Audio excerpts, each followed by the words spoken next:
Violent prostitute Jennifer Bird admitted Tuesday to stabbing Simon Hubbard in the depths of a 4-day crack binge on New Year's Day 2011. She pleaded guilty to manslaughter.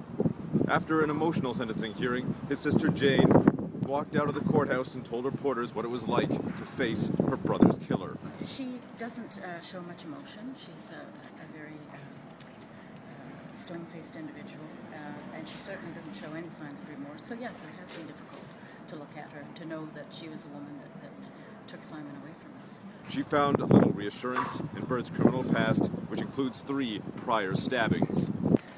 What was most alarming to hear was that Jennifer Bird had such a long and heinous history, criminal record.